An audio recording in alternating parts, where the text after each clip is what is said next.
bien, tout est vert. Un peu moins de 3000 kilobits par seconde. Bonjour tout le monde. Salut tout le monde. Bienvenue sur le stream JPP. On se présente pas au début des vidéos, mais après il n'y a pas besoin. Ouais.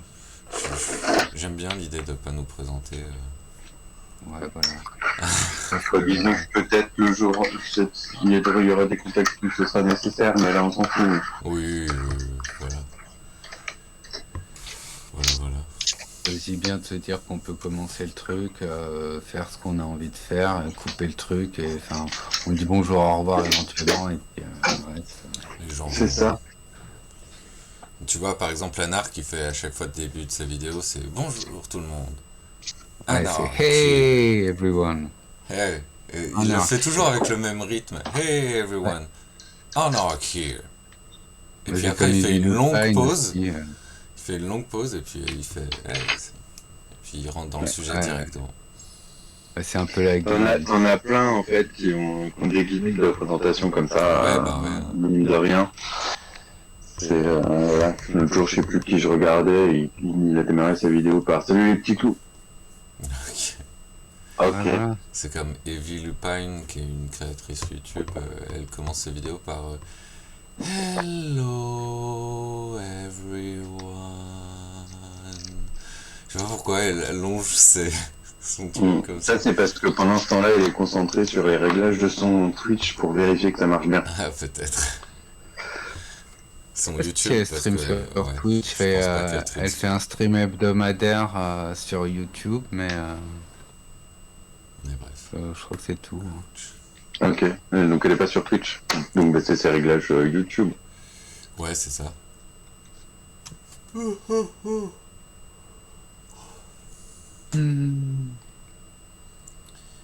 bah du coup, on discute de quoi?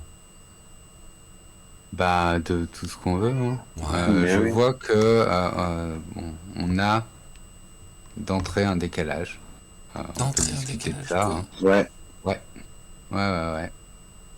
Après, j'ai envie de dire, si, ce qui était valable. Donc la dernière fois ça buguait tellement, machin, c'était plus que probablement. En fait, j'ai regardé, il faudrait que j'ai un GPU au minimum de série Nvidia 900 ou équivalent AMD. Moi, j'ai Nvidia de série 700, donc clairement pas le bon truc. Toi, normalement, on sait le que stream n'est pas décalé. Hein. Pardon, désolé, mais. Ah ouais, chez moi il est aussi. Pour toi sur le Twitch? Pour toi sous OBS? Tu vois, tu viens de dire pour toi sur le Twitch et je viens d'entendre pour toi sur le Twitch juste après sur le. D'accord. D'ailleurs, je te en tout cas en termes d'image, parce que ça enregistre le son de mon ordinateur et les gens viennent d'entendre. Enfin bref. Peut-être. Bah moi image et son. Parce que pour le coup, tu t'as fini de dire les gens viennent d'entendre, j'ai mis le son et j'ai entendu les gens viennent d'entendre. Donc il y a au moins un décalage, après c'est pas un décalage énorme. Le décalage est toujours présent, il y a au moins un décalage d'une seconde ou deux, mais... Ok. Mais il est tout... Twitch, c'est la plateforme sur laquelle il est normalement le plus réduit. Ouais. Après, tu peux, normalement, il y a des... Normalement, il y a des paramètres que tu peux modifier pour avoir un décalage plus ou moins grand. Ouais, bah, ça fait juste chelou quoi de regarder, de voir les choses bouger en décalage. Mais, je comprends. Voilà. Je comprends. Moi je pense que le décalage est de toute façon moins important au début du stream. Je sais pas à quoi ça joue, mais enfin je sais pas ce qui intervient dans le truc, mais je pense qu'il risque d'être plus important à la fin. Bah, c'est comme quand t'approches d'un trou noir, en fait. Plus t'approches le trou noir, plus le décalage est important. Et à la fin du stream, on est spaghettifié. C'est ça, on est carrément spaghettifié là, ouais. Je reviens, j'ai donné à manger à Endal. Ouais. Ça roule. Bon, bah du coup, en attendant, qu'est-ce qui a fait ta semaine, Jean? Ou t'es 15 jours parce que j'étais pas là la semaine dernière. Ouais. J'ai beaucoup regardé des vidéos d'Anarch. Ok. C'est intéressant, mais c'est complexe. Il faut avoir des. Il faut que je révise mes définitions anarchistes de l'autorité, de l'État et de ce genre de choses. Parce que... Je pense que c'est toujours bien. Oui, oui, oui. Carrément. Pour un peu mieux comprendre ce qu'il veut dire, dans l'ensemble, j'aurais tendance à dire que j'ai du mal à comprendre en quoi il n'y a pas une forme d'État à un moment ou à un autre dans une organisation anarchiste. Tu comprends pas? Tu t'imagines pas une organisation sans État, c'est ça? J'ai du mal à comprendre en quoi c'est pas une forme d'État que les anarchistes proposent. Je comprends que c'est plus horizontal, qu'il y a moins d'autorité, mais d'une certaine manière c'est un État. Mais justement, l'État est défini dans l'anarchiste par l'autorité. Enfin, faudrait que je révise mes définitions, du coup. Enfin, Bah, après, ça peut être intéressant de faire justement des trucs autour de la vulgarisation sur l'anarchisme, tu vois. Mais hop, je vais n'importe où, nimp. Mais hop, anarchisme. Oui, moi j'avoue que j'ai lu deux trois trucs, mais je suis pas non plus un philosophe de l'anarchisme. Ouais, Très clairement, j'ai pas suffisamment de base pour me prétendre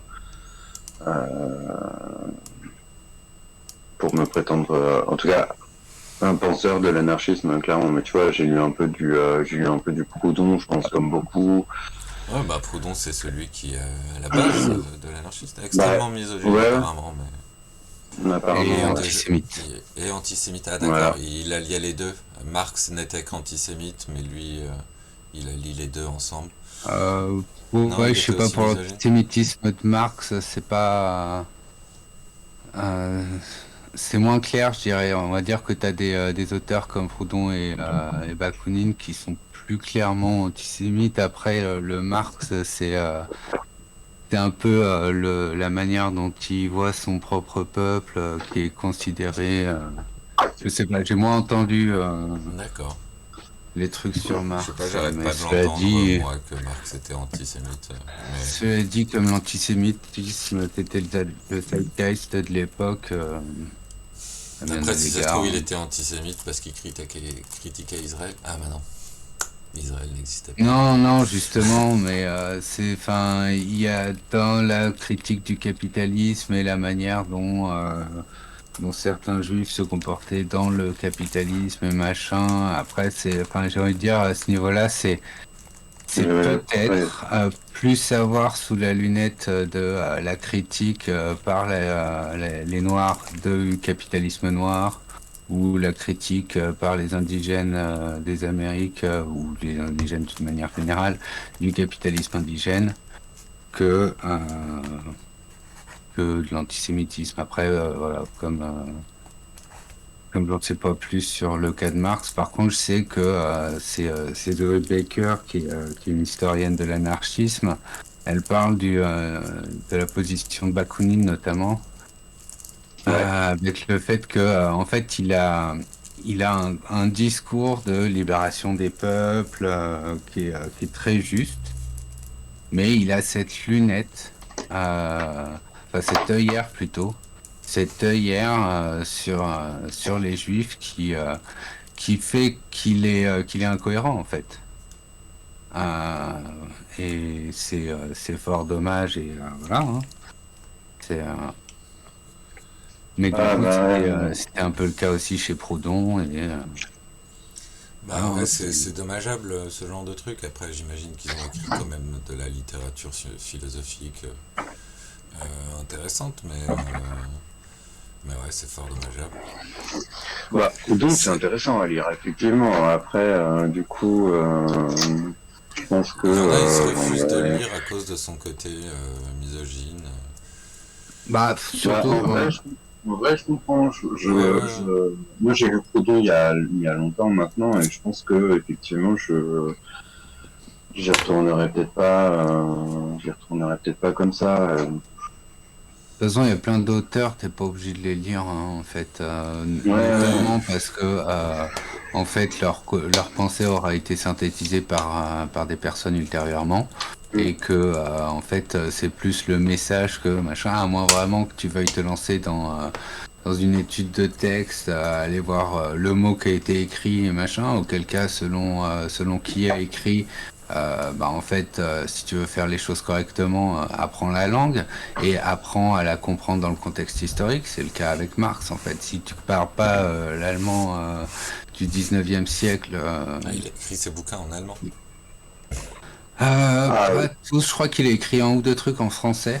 bah, en tout cas, le Euh, Capital a été écrit en allemand. mais ouais, voilà, c'est bien Das Kapital. Après, il me semble Mais qu'il a écrit quelques trucs en français. Mais c'est pas impossible, ouais.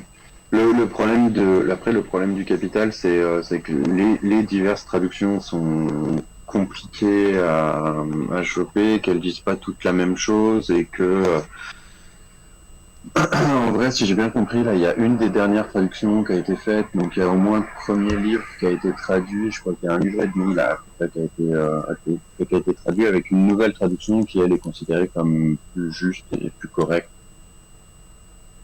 hmm. Mais du coup, c'est un truc qui est actualisé sans cesse. C'est extrêmement compliqué à suivre un Marx, je trouve. C'est hyper intéressant, mais du coup, Plus une c'est fois que tu arrives, jargonneux. bah c'est ça, c'est jargonneux, et en fait, une fois que tu te confrontes au fait que ben, la traduction à laquelle tu as eu accès, bah, c'est potentiellement une traduction un peu pourrie, ouais, ça remet en question pas mal de choses sur le rapport que tu peux avoir à Marx, je trouve. Ah, mais de toute façon Euh, moi personnellement, j'en ai marre de ces gens qui disent qu'il faut absolument lire pour développer son. Enfin, Ouais, je je- crois pas que c'est ça. Non, mais ouais, je suis d'accord. déjà, ça dépend des gens que tu lis. Et c'est ça, parce bah, surtout que qu'en fait, parce que va lire Mein Kampf, tu vas pas en tirer grand chose à part de la haine. voilà. Je pense qu'il y a, il y a des ouvrages que tu peux passer, notamment parce que, en fait, enfin, ça dépend un peu où tu en es dans ton parcours aussi. Euh, Disons que si tu découvres une idéologie et machin, que tu veux te renseigner dessus, il y a un certain nombre de choses que tu peux faire pour te familiariser avec, mais tu as potentiellement des ouvrages qui vont plus apporter de la confusion, quitte à t'orienter dans la mauvaise direction que Ouais. vraiment. Et Un arc effectivement, disait qu'il fallait pas lire Engels parce que c'était ni Lénine, parce que c'était des gens qui avaient coopté le mouvement et communiste moi et perso, bah, ne les ayant pas lus, ouais, ouais, je sais pas. ça reste limite. Enfin, c'est ma limite, mais je pense que je suis d'accord avec lui que le léninisme tel que je le comprends, tel qu'il est présent chez ceux qui défendent le socialisme d'État, euh, ça représente ça représente un danger parce qu'on retrouve beaucoup cette idée de parti d'avant-garde, ces élites qui savent mieux, donc il faut se mettre derrière ces personnes parce que comme elles savent mieux, elles sauront mieux nous guider et machin. Et c'est un danger en soi dans l'inégalité de pouvoir entre les personnes. Et ça n'est pas le chemin vers le communisme. Non, et puis Euh, d'ailleurs, clairement, il a pas mené au communisme, Lénine, ni Ouais. Staline. Ils ont ni Mao, ni. C'était des. Mais justement, enfin, en fait, dans le discours tel que je le comprends, c'est vraiment c'est cette étape transitoire nécessaire, Ouais, faites-nous ouais, ouais. confiance, merci. Et à Sauf travers cette que le étape fait est transitoire qu'ils sont nécessaire, jamais été que dans cet état transitoire. Ils ont jamais été que de cet état-là et ils ont jamais formé le vrai communisme avec l'abolition de l'État et avec euh, le partage des le partage des biens de production. Mais ouais. Après, du coup, Marc appelle le régime stalinien, léninien, maoïste, des capitalismes d'État. Ouais. Parce que du coup... Bah, en un sens, tu as raison. Ouais. Ben ouais, je sais pas, il faudrait que je m'intéresse plus. Fonctionnellement, c'est ce que tout État communiste a été. Enfin, c'est vraiment t'as toute une orientation de la production, ce qu'elle doit être et machin, avec le fait que ça s'insère dans une économie globalement capitaliste. euh, et du coup, c'est ce qu'on retrouve au Japon, c'est ce qu'on retrouve en Chine. Enfin, le Japon n'ayant pas la prétention d'être Non. communiste, mais c'est ce que le Japon fait. En fait, il a un capitalisme d'État. Et la Chine aussi, et du coup, dans les modèles actuels, en tout cas. Après, le Japon, c'est de façon plus franche que la Chine, même si, parce que la Chine se cache toujours derrière le fait d'être un pays communiste. Ouais, mais fonctionnellement, ça reste. Je suis entièrement d'accord. Fonctionnellement, la Chine n'est pas un pays communiste. Le truc, c'est que le Japon ne prétend pas être un pays communiste. Oui, c'est ce qu'il a dit. Non, le Japon adhère absolument et complètement au capitalisme. Ouais. Mais, et le truc c'est ça, c'est que c'est là qu'on voit que le capitalisme reste protéiforme. C'est que la manière dont le capitalisme fonctionne au Japon n'est pas la même manière dont le capitalisme fonctionne en France ou la manière dont le capitalisme fonctionne aux États-Unis. Que le capitalisme d'État est beaucoup plus important au Japon. Parce que c'est au moins historiquement, parce que j'avoue que je suis pas forcément, disons que c'est plus des vieilles notions de cours que j'ai intégrées qu'autre chose, mais c'est vraiment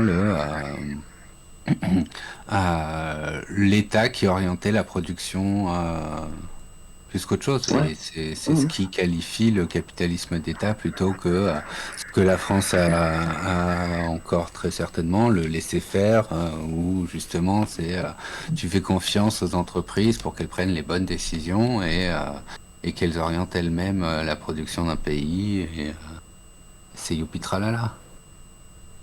Je pense que c'est pas si franc que ça, le laisser-faire en France. Pourtant, c'est au moins à la base français. C'est pour ça qu'on même en anglais, on dit laisser faire. Je suis d'accord. Mais en tout cas, je pense que c'est plus tant le cas aujourd'hui quand tu vois les divers salons professionnels qui existent, machin. Tu te rends compte combien c'est orienté en fait, et souvent combien c'est orienté vers l'innovation inutile. Après, il y a toujours des tensions contradictoires. Je veux dire, dans tous les cas, l'État est le cadre absolu. Enfin, c'est l'État qui fixe le cadre. C'est l'État qui permet au marché d'exister et c'est l'État qui permet d'orienter l'économie au service du capital. Donc, et ce faisant, t'as des tensions entre le capitalisme de l'État pour l'État et le capitalisme libre marché et tout ça. Enfin, ça va forcément dans certaines contradictions, quoi. Mais et du coup, complètement. Comment on définirait le capitalisme? Il faut que... Ouais, non, je sais pas. Le capitalisme, c'est un rapport en fait, d'une manière générale, les économies sont définies comme ça. C'est un rapport de production. Le capitalisme, c'est la propriété privée de moyens de production, contrairement du coup propriété par les travailleurs des moyens de production. Alors c'est bien ça. C'est bien ce que t'expliques, Paul. Après, je trouve qu'il y a une notion que Wikipédia apporte pour définir le capitalisme qui est importante, c'est que le capitalisme est un système économique. caractérisé par la propriété privée des moyens de production et la liberté de concurrence. Mais du coup, c'est un système économique. Et c'est ça je pense que c'est ça une des notions primordiales de la chose. C'est qu'en fait, on nous a foutu ça comme une espèce de carcan au sein duquel on n'a pas trop le choix que de tenter de survivre. Parce que du coup, il faut toujours... en fait, il n'y a qu'à regarder là, dernièrement, cette semaine, je crois, Pouyanné qui s'est senti... Pouyanné, vous voyez qui c'est? Patrick Pouyanné. C'est le patron de Total. Ouais, c'est ça. Ouais. Du coup, oui, je vois. Et Patrick Pouyanné, du coup, qui, lui, s'est vu plusieurs années d'affilée recevoir des salaires à plusieurs millions d'euros.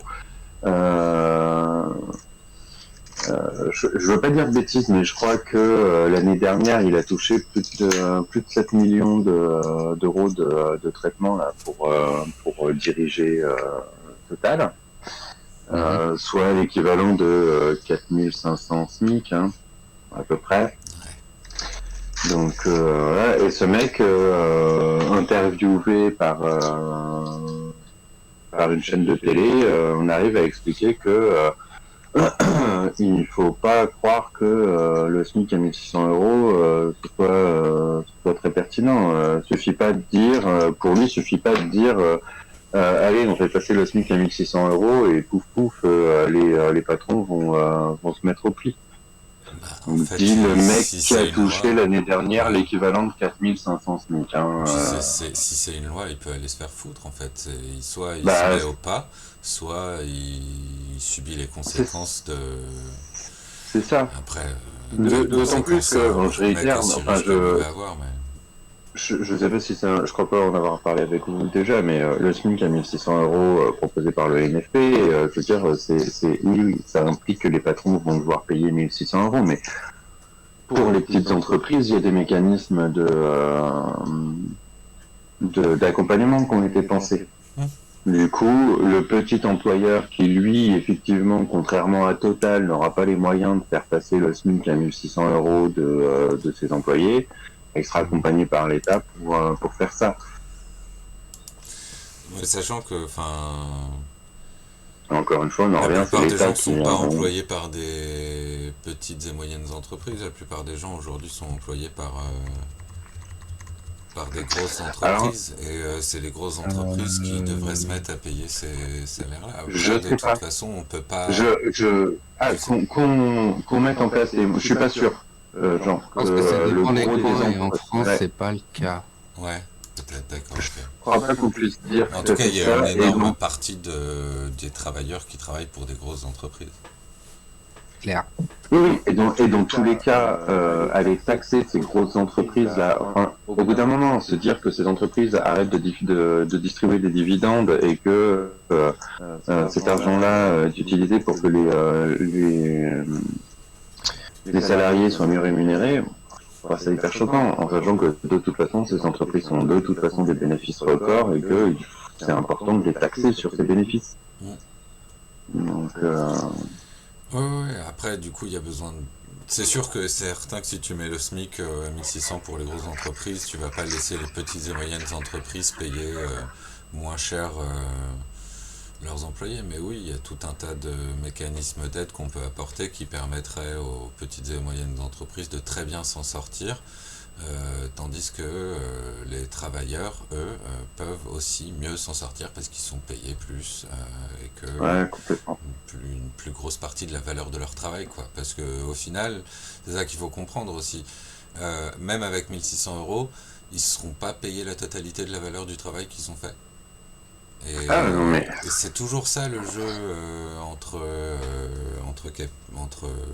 pas forcément capitaliste, mais entre patron et employé. Faut le rappeler, c'est le patron, il veut prendre un maximum de la valeur que l'employé produit, tout en lui retournant un minimum de cette valeur-là, parce que lui, il se fait sa thune sur la différence entre la valeur produite et la valeur donnée à l'employé.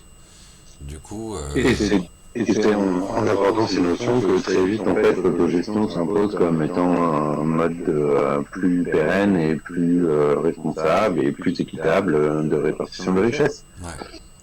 Tout à fait. Le truc, c'est que d'ici à ce qu'on ait EDF qui se transforme en coopérative,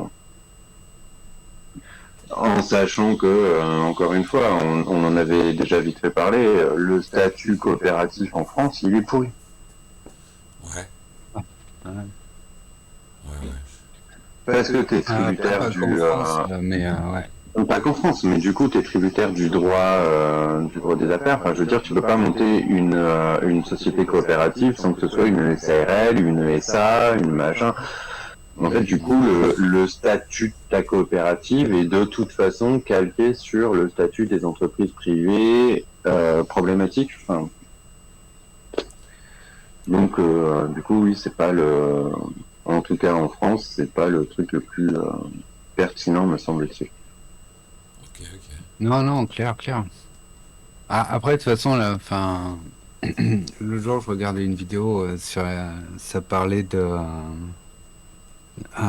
l'orientation, on va dire idéologique, hein, des patrons d'une manière générale, même si tous ne le présentent pas comme ça, avec le fait que tu as clairement concentré autour de la dernière pandémie, la problématique du patronat sur comment ferrer les employés. Comment ferrer, même pas les employés, en fait. Comment ferrer les gens qui sont, on va dire, perdants dans le rapport de production pour rendre obligatoire le fait qu'ils travaillent et mieux encadrer le fait qu'ils restent pauvres. Et c'est vraiment les gens veulent plus travailler, blablabla, chose qui ironiquement ressort selon les époques. Et c'est aussi en fait, là, il va falloir développer un cadre légal pour que les gens puissent pas faire ça, puissent pas refuser de travailler et machin. Ce genre, en fait, on leur a donné un peu trop de largesse, ils se sont crus libres, il faut qu'on puisse leur rappeler qu'ils ne le sont plus. Voilà. Ouais. Sinon, du coup, dans le Discord, j'ai mis une vidéo à laquelle je pensais. En fait, c'est de la vulgate Marx. Ouais. J'aime beaucoup Urbania. Voilà, il a fallu que je retrouve le nom de la chaîne pendant qu'on parlait, enfin que vous parliez surtout, et que je comprenne, parce que j'avais pas pigé, que en fait Urbania, c'est québécois et que tu as Urbania FR qui est. C'est comme à gauche. C'est pas la même chaîne. Urbania à FR, gauche, c'est québécois. Il n'y a pas à gauche FR. Du coup, Urbania, il parle comme ça. Et puis Urbania FR, il parle comme ça normalement. C'est ça. Si t'as pris l'accent québécois, j'ai pas du tout parle entendu. Comme ça, je sais pas comment faire un accent québécois. Je suis nul en accent. Tabarnak, il parle comme ça, tabarnak. Tu prends l'accent ligérien, t'arrives à faire l'accent ligérien? Oula, je sais même pas à quoi ça ressemble. Tu vois les décors dans Kaamelott? Les décors dans Kaamelott? Les pécores. Ah, les pécores, d'accord, ok. C'est l'accent ligérien. Grosso modo, tu prends, voilà, c'est grosso modo l'accent ligérien. Ouais, si, c'est probablement un truc un peu plus... C'est pas super raciste ce que tu viens de dire. Ça l'est. Ça l'est. En même temps, la façon dont les paysans sont dépeints dans Kaamelott, c'est problématique. Hein. C'est super grave. Ouais. Après, tout est une exagération dans Kaamelott. Tout le monde est con dans Kaamelott, à part le roi. Oui, ce qui veut pas forcément dire que c'est un... C'est le problème, tu noteras d'ailleurs, hein, à part le roi. Ouais. Voilà. Je vous laisse 2 minutes, je reviens. Ok. Du coup, ouais, j'ai la vidéo. Comment on pourrait faire du coup Ouais, comment on la regarde ensemble déjà? Watch Together. Watch Together. Ouais.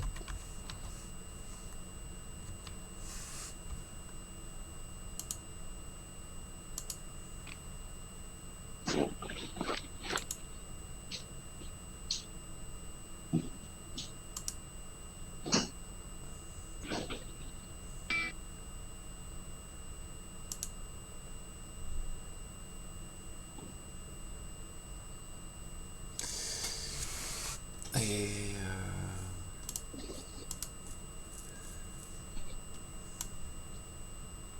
Bernard Pavot met en PLS le capitalisme. PLS, Voilà, c'est position latérale de sécurité, c'est ça? c'est ça. Tu connais l'expression? C'est pour dire que tu l'as foutu en... Tu lui as foutu la misère ou un truc comme ça? Ouais, voilà, tu l'as couché. Ouais.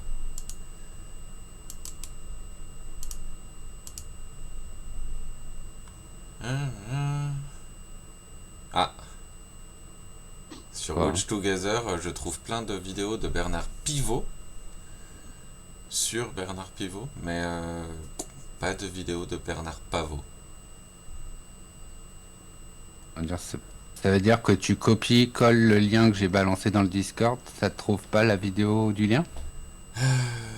J'ai copié le titre Ah, copie le lien, je pense, c'est plus sûr. et je le mets où le lien? Je sais pas, envoie-moi le lien du salon et je m'en occupe si. Que là, je visualise pas, donc.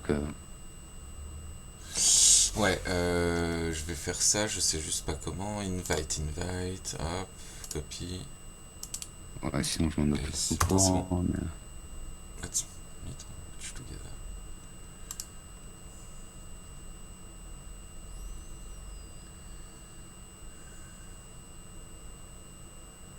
Peu importe. Ce qui est chiant, c'est cette vidéo par défaut. C'est dans le Oui, truc de recherche, en fait. Hein, tu mets le lien dans le truc de recherche, tu peux coller un URL, ouais, j'ai trouvé, et j'ai après, trouvé. ça te propose la vidéo, et boum. Hop, c'est bon, j'ai la Voilà. vidéo. Hop là, capture de fenêtre.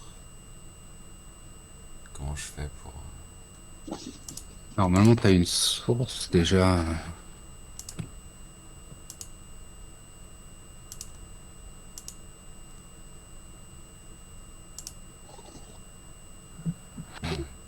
Bon, du coup, pendant un moment, ça va s'afficher bizarrement. Ah oui, mais c'est parce que... Ah, il faut tout que je règle. Après, ça pareil, en fait, faudrait vraiment qu'on prenne le temps de faire des réglages, même si on peut tout faire en stream et tout, hein, mais il doit y avoir moyen de capter seulement le plein écran d'un truc. Ou en tout cas, par exemple, là, Oui, tu non, mais sais carrément. que tu as ce bouton pour extraire une vidéo. Là, comment ça s'appelle ça, là? Désincruster la vidéo. T'as Dac. peut-être moyen de prendre que la vidéo désincrustée dans OBS. Que la vidéo Le- désincrustée. Ouais, je vois pas comment mieux dire. C'est-à-dire que Désincrustée, c'est... si tu mets ta souris sur la vidéo, tu vois s'afficher un petit carré dans lequel il y a Ah un oui, oui, autre oui. carré. Et ça, si tu cliques dessus, ça désincruste la vidéo, ce qui te permet de la bouger, de modifier la taille, ce genre de truc. Euh, ouais, si modifier la taille. Ouais, mais par contre, tu peux Et l'avoir que en format TikTok. bah oui, mais parce que là, en l'occurrence, c'est une vidéo de TikTok, quoi. Ouais, ouais, bah oui, oui. Parce que sinon, de toute manière, en fait, si c'est la vidéo YouTube, c'est la vidéo TikTok avec les deux grosses bandes de chaque côté.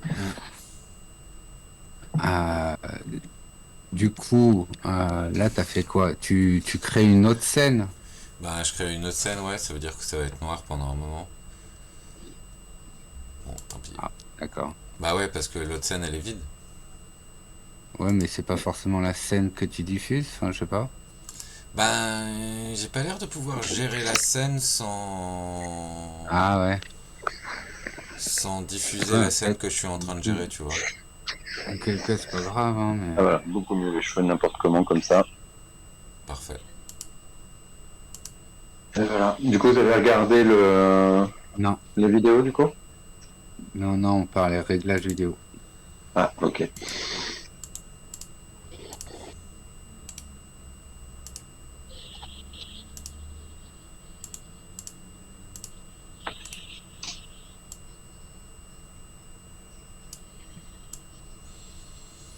Je repasse en mode Philippe Manœuvre pour les féministes. Ouais. Philippe C'est Manœuvre. pas bien. Ouais. Philippe Manœuvre, c'était un critique... un critique musique, c'est toujours, parce que je crois pas qu'il soit mort. Mais voilà. Et le mec n'a, je pense, jamais quitté ses lunettes de soleil de sa life. Ah ouais. Après, moi, Je j'avoue, croyais je que le c'était porte parce que souvent. tu manœuvrais dans ton appartement que du coup tu... Non, ça aurait pu être ça, mais non. Ouais, après, j'ai envie de dire, t'en as d'autres, hein. La Lagerfeld, c'est pareil. Je suis pas sûr qu'on C'est vrai. connaisse la couleur de ses yeux. Hum, je dirais que si.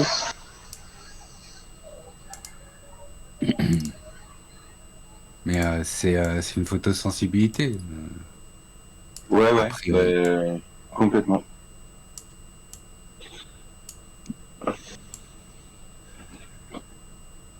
Pardon, j'ai le hockey, en plus, c'est nul. Hop. Et maintenant, j'ai plus qu'à mettre la source de la vidéo. Capture de fenêtre.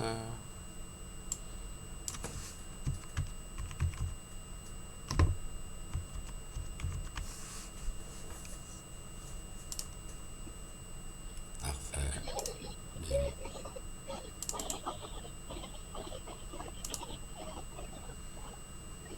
Et il faut que je la mette juste là. Du coup, Voilà, là, tout t'es est pas prêt. On obligé peut d'être en plein écran, c'est bon? Hein? T'es pas obligé d'être en plein écran, là, c'est bon? Ou tu t'es mis en plein écran? Je suis en plein écran. D'ailleurs, la D'accord. vidéo est trop grande. Attends. Que c'est parce que t'étais en plein écran les dernières fois que tu ne pouvais pas chercher des trucs sur Internet ou machin, c'est ça? Parce que j'étais en plein écran que je pouvais. Je suis pas sûr de comprendre. Moi, je vois pas comment mieux t'expliquer, à vrai Il y a dire. plein de... Je veux dire, les dernières fois, quand on lisait des vidéos, t'avais pas l'air de pouvoir utiliser ton ordinateur. Ouais, Autre- enfin, en gros, le problème que j'avais, c'est que je pouvais pas désélectionner quelque chose qui était en cours de lecture. Si je désélectionnais, il apparaissait plus dans le stream. D'accord. Pour ça, je pense que si tu peux isoler juste peut-être par l'incrustation ou je sais pas quoi. Ça peut être une idée, faudrait que je fasse des tests, mais Hmm. là j'ai le résultat qu'il faut. C'est déjà ça. Dans la semaine, si tu veux, moi, je vais avoir un peu de temps, on pourra regarder ça ensemble, si tu veux. Ouais. De toute façon, il fallait qu'on regarde pour, ah ouais, pour Notion, c'est ça? Ouais. Aussi. Bref. On peut commencer la vidéo. Bon. Quelqu'un peut faire lecture? Moi, ça a pas l'air de marcher. Le prix comme exposant de la grandeur de Appuie valeur sur de le la bouton sur la marchandise, barre de comme lecture. exposant de son rapport d'échange C'est avec pas la la barre qui monnaie. apparaît. Il ne s'ensuit pas, inversement, que l'exposant de son rapport d'échange avec la monnaie soit nécessairement l'exposant de sa grandeur. Aujourd'hui, on Oh, lit wow. le Capital de Karl Marx. Ouais, juste au contexte, c'est voilà, c'est pour illustrer le côté verbieux de Marx et le fait que même en traduction, c'est pas forcément facile à comprendre. Non, Karl effectivement. Marx est un philosophe allemand à la beubare complètement dantesque. En 1867, il publie Le allemand Capital, petit livre de chevet. Ah oui? Ouais, Déjà, tu savais pas qu'il écrivait en allemand et maintenant tu découvres. Bah, Ouais. j'ai envie de dire Pour toi, il était. j'ai envie de dire que ça suit d'une certaine logique. Je savais pas qu'il était allemand, donc c'est pour ça que j'étais étonné qu'il écrivait en Ouais. allemand. Mais alors, du coup, pour toi, il était quoi? Il Il était parlait quelle langue? russe. Ah Ah ouais, ouais. intéressant. Ouais, intéressant. Ouais. Pour moi, il était Ouais, russe. non, effectivement, pas du tout. Ok. Je suppose que c'est parce que marxisme et du coup communisme a eu un succès en Russie par l'intermédiaire de. Peut-être. Mais non, effectivement, Je sais pas qu'il du tout. était très Bakounine opposé était au. russe. Je sais que Marx était très opposé au mouvement créé par Lénine. Mhm. Après, ouais, je crois. Il a pas habité en Et Russie beaucoup pendant de un moment? léninistes n'ont pas l'air de savoir. Euh, Si, mais en fait, Marx, il a voyagé un peu de partout en Ouais. Europe, Ouais. en fonction de là où il pouvait éventuellement être accueilli, et en même temps en fonction de là où il y avait des mouvements de travailleurs, là où il y avait Ouais, parce qu'il me semble de... il est allé aux États-Unis aussi, Marx. aux États-Unis, je sais pas, je sais qu'il était en Grande-Bretagne pendant un temps. Ah, peut-être que je confonds avec la Grande-Bretagne, mais en tout cas, oui, il a beaucoup bougé, ouais. 900 pages, qui va tout simplement changer la face du monde. En effet, pour la première fois dans l'histoire de la vie, quelqu'un parvient à décrire comment fonctionne le capitalisme. Si bien que quand on lit ce livre, on a l'impression d'avoir enfin compris pourquoi. On a envie de crever tous les matins en allant au boulot. Karl Marx commence le Capital en se posant un maximum de questions bien reloues. C'est quoi une marchandise? C'est quoi la monnaie? C'est quoi qui fait qu'une marchandise vaut autant de monnaie?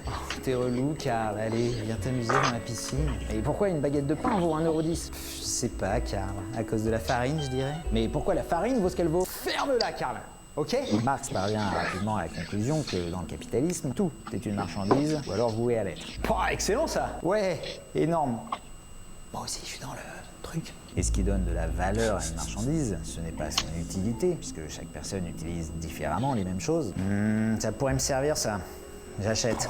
J'en ai rien à foutre. Non, ce qui détermine la valeur d'un truc dans le capitalisme, et qui est commun à toutes les marchandises, eh bien c'est le travail humain. Plus précisément, c'est le temps qu'a passé un humain à fabriquer le truc en question. À partir de ce constat, Karl Marx développe sa théorie principale. La vie est une chienne aveugle née sous un ciel de novembre. Sauf pour ceux, évidemment, qui possèdent de la moule lait. En effet, selon Marx, il existe deux sortes de gens dans la vie. Les travailleurs, qui travaillent, et les capitalistes, qui ont de l'argent. Grâce à cet argent, les capitalistes vont pouvoir acheter des marchandises et des travailleurs, grâce auxquels ils vont pouvoir fabriquer d'autres marchandises, ils vont pouvoir vendre en se faisant une plus-value, ce qui va leur permettre de s'acheter d'autres marchandises pour fabriquer encore plus de marchandises et avoir encore plus d'argent, et à la fin, sans prévenir, tu te retrouves au BHV Marais un samedi après-midi à acheter une carafe à décanter le vin et tu te demandes si vraiment c'était la vie que ton enfant intérieur avait imaginé pour toi. Quelle vie de rêve je mène, tu es devenu une merde, Bernard. Pour vendre des choses en faisant une plus-value, c'est-à-dire un petit bénéfice, toi-même tu as capté mon frelon. Eh bien le capitaliste ne dispose que d'un seul moyen, niquer les prolos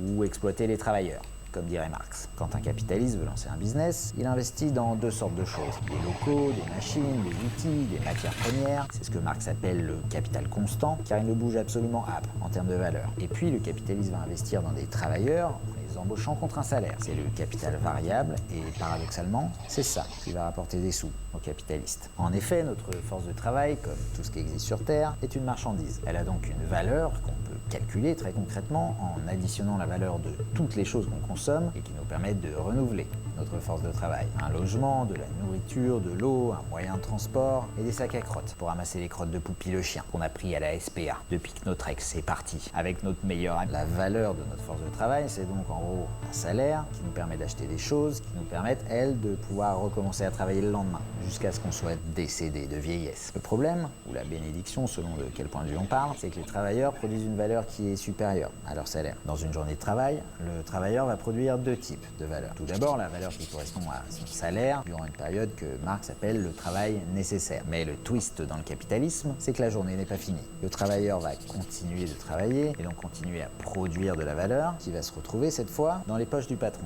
C'est ce que Marx appelle le surtravail, au cours duquel le travailleur va produire de la survaleur ou de la plus-value selon les traductions, mais j'avoue qu'on s'en bat totalement lec de comment ça se dit. Par exemple, dans une journée de 8 heures de travail, si un ouvrier met 4 heures à produire l'équivalent de son salaire en valeur, eh bien il va passer les 4 heures restantes à produire des sous pour son patron.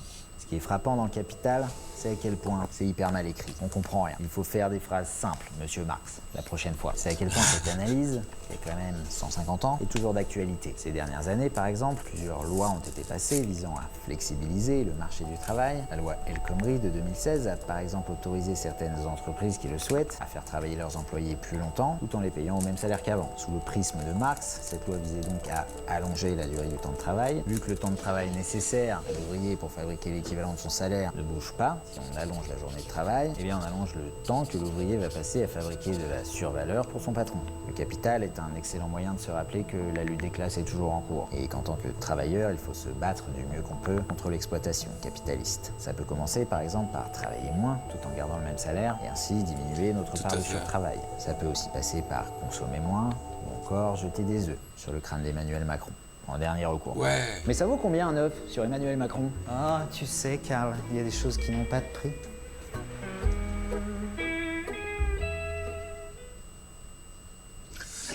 On est à peine réact, on a regardé la vidéo, mais... Les formats courts comme ça... Ouais, c'est difficile de les couper. C'est plus simple de dire réact après, quoi. Ouais, bah ouais. Voilà. Moi, j'ai envie de dire, donc c'est là qu'on voit en fait les limites de Marx, en tout cas dans la manière dont il parle du travail d'un côté, c'est que en fait le travail n'est pas exclusivement défini, même si on en parle beaucoup comme ça dans ses rapports de production, puisqu'il existe un certain nombre de travaux qui ne sont pas des travaux de production. Et que donc du coup tout ce qui est lié aux soins, à la reproduction sociale, ça tu peux pas en parler dans les mêmes termes et t'as même pas vraiment de capital dans ce genre de choses, même s'il y a toujours une orientation de oui on peut faire du profit avec la santé, regardez et vous. Et l'autre truc, c'est notamment ce que Guy Standing décrit dans La corruption du capitalisme, c'est que la propriété intellectuelle, depuis à peu près les années 80, parce que lui il décrit comment à Genève l'INPI est passé d'un bâtiment assez lugubre à un gros complexe. En une dizaine, vingtaine d'années. Et vraiment, la propriété intellectuelle a pris une place prépondérante dans la détention du capital et dans ce qui constitue l'essentiel du capitalisme à l'international. Donc on n'est même plus vraiment dans la propriété de moyens de production, mais on est dans la détention de titres qui garantissent une rente. De titres, titres de propriété. Ouais, voilà. Propriété intellectuelle. Pas parce que tu es propriétaire au sens strict des machines et ce genre de choses, mais parce que tu es propriétaire de l'idée, en fait. Ouais. C'est ça la propriété intellectuelle, quoi. Quand on aura enfin guéri le cancer, ce sera quelque chose qui sera de propriété intellectuelle et du coup on pourra pas guérir le cancer pour tout le monde parce que il faudra payer pour regarde ce qui s'est passé avec le Covid, exactement. Très bien. Ouais, c'est ça, on a financé... Les occidentaux ont trusté le gros de la production de vaccins, là où on a laissé dans la merde les pays qui n'avaient pas les moyens de payer. Et on n'a pas été foutu capable, alors que la question s'est posée au niveau international, de se dire on va lever les brevets sur ces vaccins. Ouais. La question s'est posée. Enfin, je veux dire, la question s'est posée en Europe, la question s'est posée aux États-Unis. T'avais des personnes très intelligentes telles que Bill Gates qui nous faisaient des arguments pour justement ne pas libéraliser le brevet de ces choses-là parce que compétition... Sans propriété intellectuelle, t'as pas d'innovation. Ouais, voilà, sauf que là, la question, c'était même pas l'innovation, on s'en foutait déjà. C'était simplement rendre accessible quelque chose qui existait déjà à la totalité de la population. Et le fait est qu'avec des brevets, ben ouais, t'as des pays entiers qui ont pas le droit de fabriquer les vaccins qui peuvent sauver. C'est n'importe quoi. Mhm. Et, je sais pas exactement comment c'est encadré, puisque techniquement, au moins à la base, il n'y a pas de brevet, mais c'est un peu le même bail avec l'insuline. ouais. L'insuline, dont l'inventeur a justement pas déposé de brevet parce qu'il voulait que ce soit accessible à tout le monde et machin. D'une manière ou d'une autre, il y a une forme de propriété intellectuelle derrière qui permet notamment à Boiron, selon le marché, comme essentiellement aux États-Unis, de participer à vendre des produits super chers, quoi. Ouais, je sais pas si... c'est pas eux c'est pas le premier laboratoire français à fabriquer de l'homéopathie aussi? Si, et alors, en fait, du coup, je crois que je me suis trompé de. Boiron, je suis pas sûr qu'ils soient français. En fait. Après, peut-être qu'ils font partie d'un groupe français. Je crois que c'est pas plutôt Sanofi. Ah, Sanofi, ils font de. Parce que c'est Sanofi. C'est Sanofi quoi? En pharmacologie, je sais pas combien de labos français il existe ou ce genre de truc, mais je crois que c'est Sanofi le gros truc de pharmaco en France qui justement profite largement des excès du marché américain qui leur permettent de vendre leurs produits super rush parce que pourquoi pas quoi. Enfin, je veux dire, la santé restant le facteur numéro 1 de paupérisation, ce serait dommage de pas profiter de ça. Parce que la pauvreté, c'est un marché en fait. Paupérisation. Rappelle-moi ce que ça veut dire. Paupérisation, La paupérisation, c'est l'action de rendre pauvre. L'action de rendre pauvre. C'est vrai que pauvrerisation, ça sonne pas très bien. Oui, parce que du coup, c'est comme pour beaucoup de mots, en fait, on utilise la racine latine pour fabriquer des nouveaux substantifs. En français, en tout cas. Je suis pas sûr qu'on le fasse beaucoup dans d'autres langues. Ça dépend, mais après, des fois, on utilise aussi la racine grecque en fonction de l'étymologie, parce que du coup, pauvre vient de pauper et paupérisation. Ok. Comme on dit, paupériser. C'est vrai que la santé est un des trucs principaux par lesquels tu peux facilement t'appauvrir En fait, tu peux même aller au-delà. La santé est le premier vecteur de paupérisation dans la plupart des pays occidentaux. D'accord. Ok. Ouais. C'est... Même dans les pays... parce que du coup, j'imagine que le comparatif... que même si tu peux dire ça, le comparatif entre les États-Unis et la France, par exemple, les États-Unis n'ayant pas de couverture maladie... d'assurance maladie universelle, ça doit être... Ils ont l'Obamacare. Ils ont l'Obamacare, ils ont Medicare aussi. Je sais plus si c'est la même chose. Ouais, mais c'est pas Medicare, c'est universel. autre chose. Enfin, ouais, bref. Medicare, c'est autre chose parce que c'est géré par les États, alors que, en fait, je sais plus comment c'est, mais du coup, oui, l'Obamacare, c'était plus au niveau national, donc fédéral. D'accord. En tout cas, j'imagine que la différence doit être grande entre la France et les États-Unis, parce que les États-Unis s'en sortent quand même bien moins. Aux États-Unis, les banqueroutes médicales sont une occurrence incroyablement récurrente, alors que... Alors sache, en France, c'est le cas aussi. C'est le cas aussi en France. On en parle moins et peut-être que... peut-être que c'est pas tout à fait dans les mêmes proportions, mais le nombre de personnes qui se retrouvent aujourd'hui devant les commissions de surendettement parce qu'ils ont eu des problèmes de santé, ça crève le plafond. Ouais. Et dans tous les cas, c'est un drame qu'on soit pas foutu capable d'avoir une médecine de qualité gratuite pour tous tout le temps. C'est au-delà d'un drame et je dis gratuite. C'est une perte économique pour la société. Eh ben, de toute façon, oui. Il est bien c'est entendu. C'est pas le meilleur argument, mais c'est. Excuse, je vois Paul bouger, secouer la tête. Ouais. C'est pas le meilleur argument. Je pense que c'est un très bon argument dans le contexte dans lequel on évolue. Voilà, c'est ça. C'est-à-dire que, de toute façon, aujourd'hui, il est bien évident que quelqu'un qui n'a pas les moyens de se soigner correctement, dans 10 ans, il coûtera pas la même chose à la sécurité sociale que s'il avait été soigné correctement aujourd'hui. Ouais, c'est ça. Donc, juste la criminalité qu'augmente dans les pays, tout ça. Il y a plein de vecteurs par lesquels on arrive à perdre de l'argent quand on ne soigne pas gratuitement tout le monde tout le temps.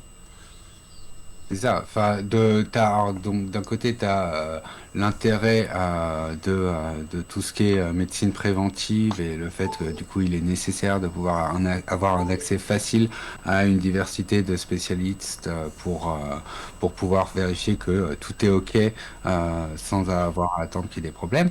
Le truc, c'est que donc même si tu fais ça, en fait, tu es susceptible d'avoir des trucs. Donc moi, là, par exemple, j'ai 2 devis en attente.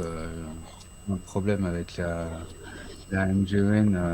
Alors, il y a un devis que j'ai plus ou moins laissé traîner quelques mois, mais grosso modo, là, j'en ai pour... du coup, ça fait quoi? 6 et 6, 12, on va dire près de 1 300 € pour les 2 trucs de reste à charge.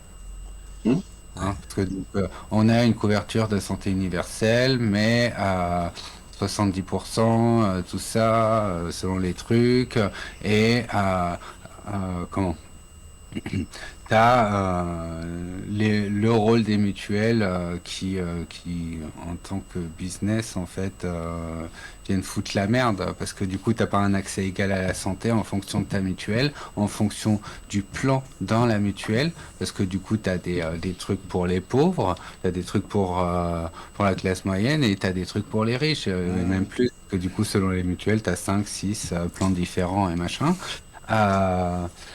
Et t'as aussi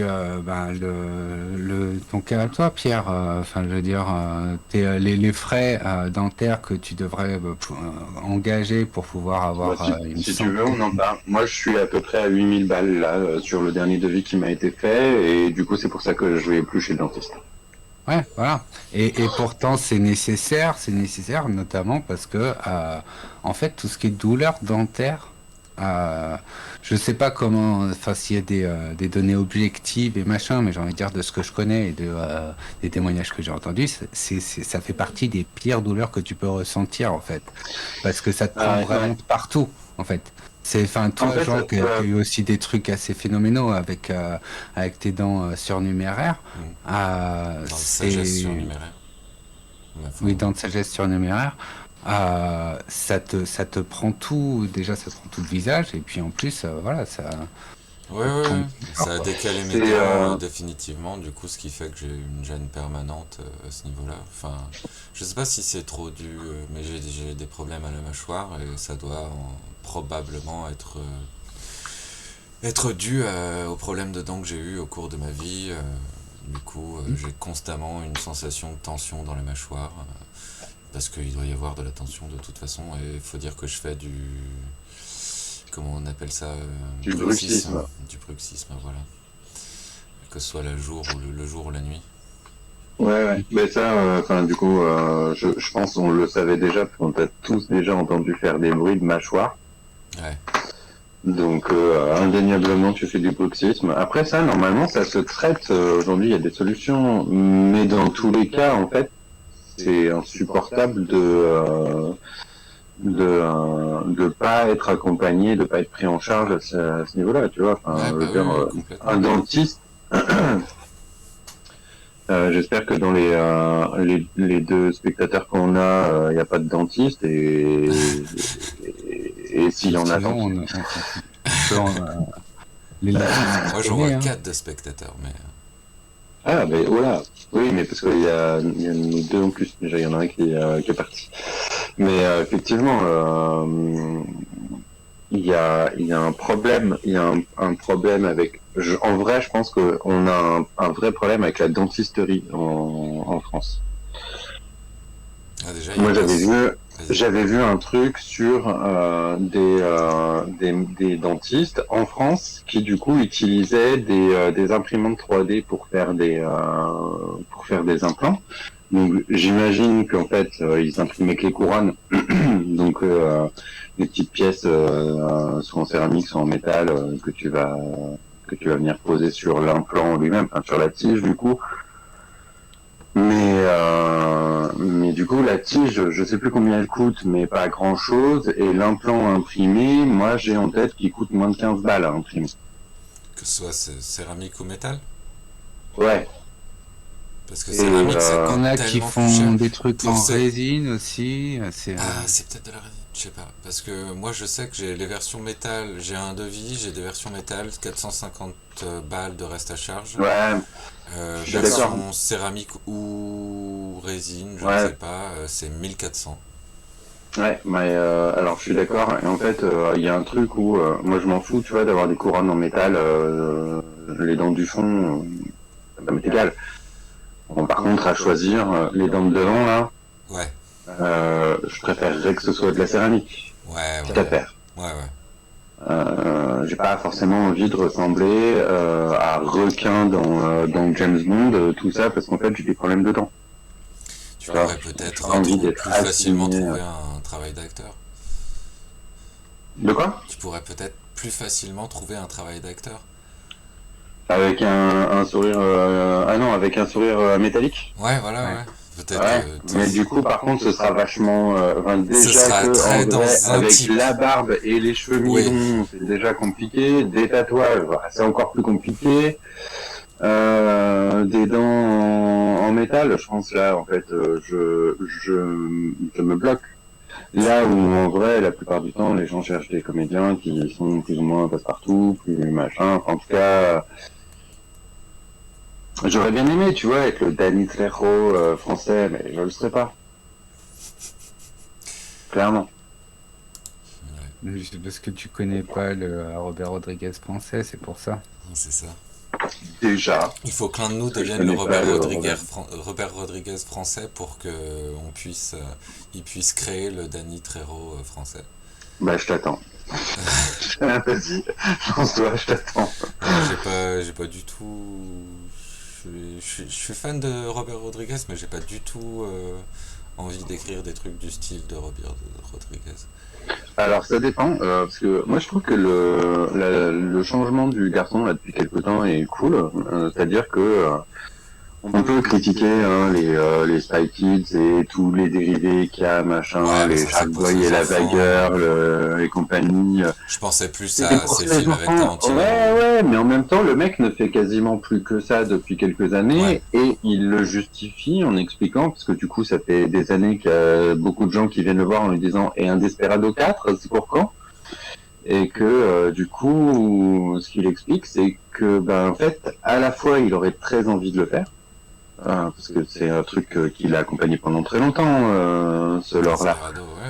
Et en même temps, c'est un truc qu'il veut plus faire parce qu'il ne veut plus promouvoir la violence, les combats de flingue, machin. Et en fait, c'est tout à son honneur. Et du coup, je préfère savoir qu'on n'aura jamais de Desperado 4, mais que du coup, pendant ce temps-là, il fait des films pour enfants complètement barrés. Oui, et puis ces films pour enfants sont pas forcément nuls en plus, c'est des bons films. En tout cas, c'est pas les plus cons, je pense. Non, c'est pas les plus cons. Et puis c'est lui qui a fait la série, non Non, c'est pas lui la série sur ce troll. Non, je pense que non. Je pense que tu confonds avec Guillermo del Toro. Ah, c'est Guillermo del Toro troll, ouais, ça doit être ça, ouais. Ouais, non. La série Netflix. En plusieurs parties, là, où du coup t'avais après des extraterrestres qui venaient se mêler au truc. Ouais, c'est ça. Du coup, ça, c'est Guillermo del Toro. Comment elle s'appelle cette série? C'est juste Troll ou c'est. Trollhunter, je crois. Trollhunter, ouais.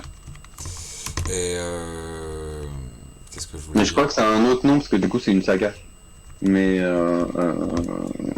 dans son intégralité. Mais enfin bref, je pense en vrai, si il y a plein de gens qui regardent Desperado sans faire l'apologie de la violence derrière parce qu'ils ont regardé Desperado 2 ou Desperado 3. Il y a plein de gens. J'ai pas dit qu'il n'y a pas des gens qui existent qui ne font pas l'apologie de la violence derrière. Je pense qu'en opposition à ton propos, il y a aussi plein de gens qui regardent Desperado 2. Je suis pas sûr qu'ils en concluent l'apologie de la violence. Je pense qu'ils avaient déjà une apologie de la violence en tête et que...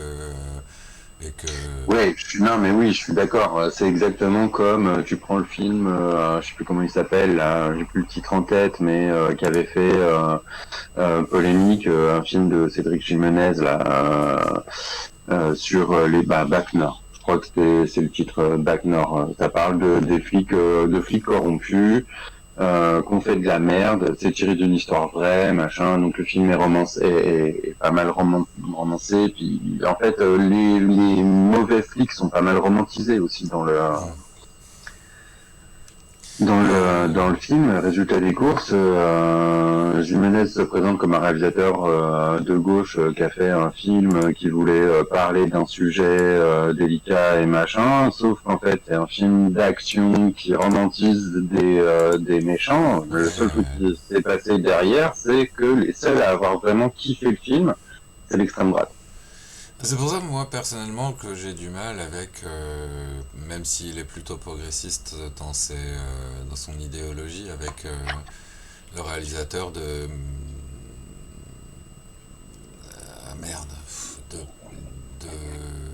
Waouh, je retrouve aucun titre de film. J'ai plein de films qui me traversent la tête, mais je retrouve aucun des titres. T'as des contextes. C'est celui qui a fait le film sur ce truand qui à la fin sort avec des guns, le nez plein de cocaïne pour tirer. Ryan De Palma qui a réalisé du coup Scarface.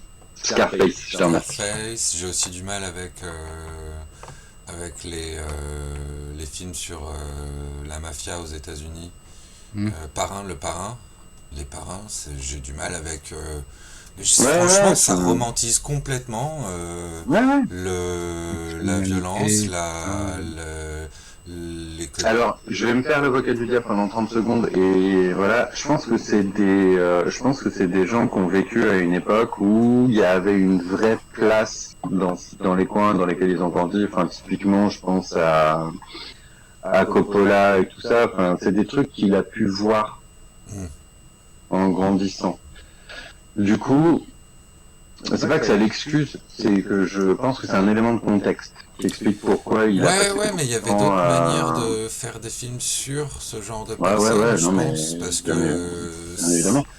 Personne ressort du parrain en se disant waouh, la violence de la mafia c'était vraiment tellement atroce que il faut vraiment lutter surtout contre l'impact de Scarface dans la représentation de la masculinité de gangster, assez phénoménal, hein, effectivement. C'est clairement pas je perçois une dénonciation de la violence, c'est au contraire la violence c'est cool, c'est même tu peux être cool en faisant de la violence et puis t'as aussi avec un truc comme Scarface t'as le rêve américain de l'économie souterraine en fait, c'est tout ça. Enfin, à ce niveau-là, c'est aussi beaucoup. Un rêve américain, Paul. Qui est pas que le rêve américain, mais ça fait partie intégrante de la mythologie américaine, largement diffusée à travers le soft power américain. Et c'est, je pense, beaucoup pour ça qu'on a ça chez nous, plus que ce soit un truc qui Et du coup, pas que chez nous, et je pense que c'est en grande partie dû à l'hégémonie culturelle américaine, c'est-à-dire qu'en fait, ils sont littéralement partout, et que, tu vois, là, on a de plus en plus de films asiatiques qui débarquent chez nous, et c'est très bien, parce que du coup, ça reste un cinéma auquel on n'est pas très habitué encore aujourd'hui, alors qu'en fait, ça fait quand même très longtemps qu'ils sont producteurs de contenu. Et je trouve, à part quelques productions qui sont très marquées et qui du coup sortent un peu du lot et machin, l'autre jour j'ai regardé un film de science-fiction là, sur Amazon, je crois, qui était complètement barré, Alienoid. Bon. Un film asiatique, du coup. De quoi? Un film asiatique, du coup. Eh ben ouais, alors si je dis pas de conneries, c'est que c'est un film coréen, mais peut-être je me trompe. Mais il me semble que c'est un film coréen. Et en gros, ouais, le pitch est même tellement barré que je vais avoir du mal à vous le faire, mais en gros, il y a des extraterrestres qui prennent possession d'humains pour prendre le pouvoir sur la planète Terre, machin. T'as un alien qui a été dépêché sur Terre pour empêcher cette colonisation. Et en fait, je me rappelle plus exactement comment, pouf, il se passe un truc et ils sont à peu près tous envoyés en Corée médiévale. Enfin, à l'époque de la Corée médiévale. Et là, du coup, en fait, l'histoire prend une autre ampleur subitement, c'est plus la même histoire, mais en même temps, ça reste dans la continuité du truc, c'est pareil. Mais c'est bien foutu. Il y a la suite qui sort au cinéma, là, ce mois-ci, je crois. C'est sorti mercredi même, en fait. Et vraiment, c'était une réussite. Mais je trouve que, tu vois, à côté de ça, on a aussi de plus en plus de productions asiatiques qui sont aseptisées ou en fait qui reprennent les codes du cinéma hollywoodien et qui se bornent à faire du cinéma américain tout le temps. Écoute, ça fait maintenant des décennies. Alors on a toujours eu plus ou moins accès à des films chinois. T'as clairement toute la période du cinéma hongkongais qui en fait se diffusant aux États-Unis, parce que je sais pas si on a eu une importation directe, mais en tout cas tu as eu les influences du cinéma hongkongais sur le cinéma américain et du coup la diffusion machin. Du coup c'est toute la période Bruce Lee, mais pas que, puisque c'est aussi Jackie Chan et compagnie.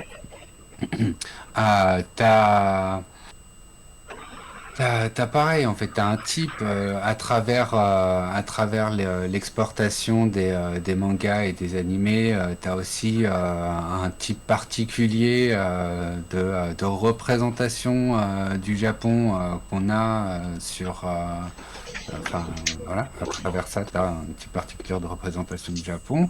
Et c'est que, en fait, c'est relativement aseptisé ou considérable comme aseptisé parce que c'est l'expression du soft power.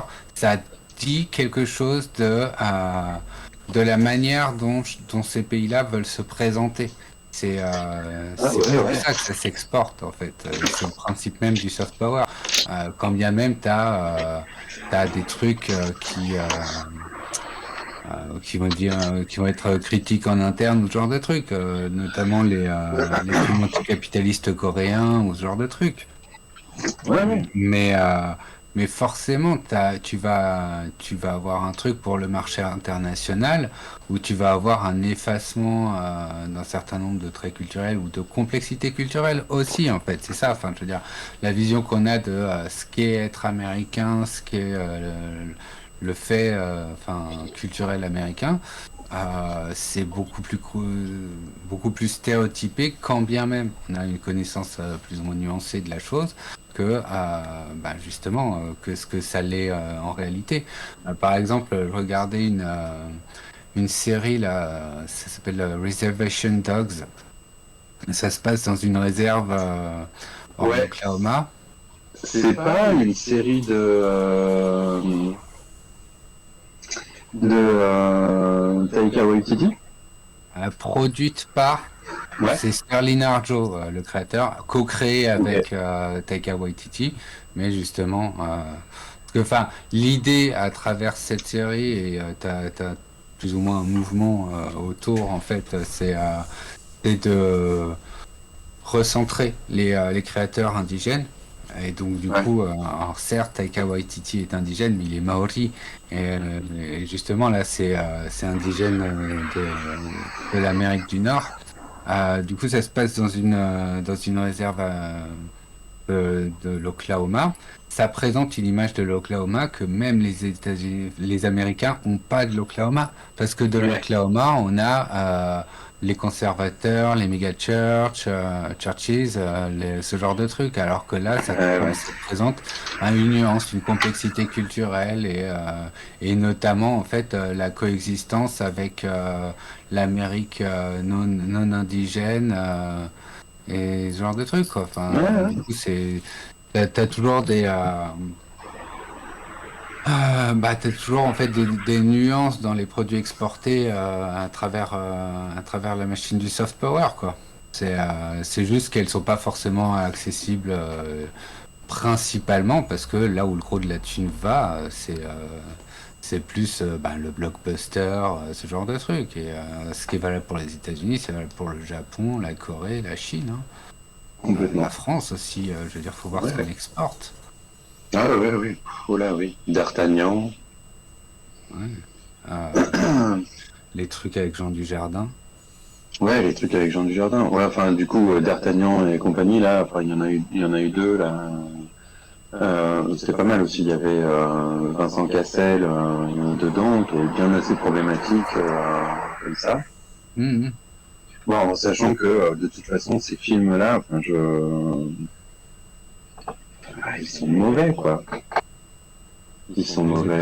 D'Artagnan Ouais.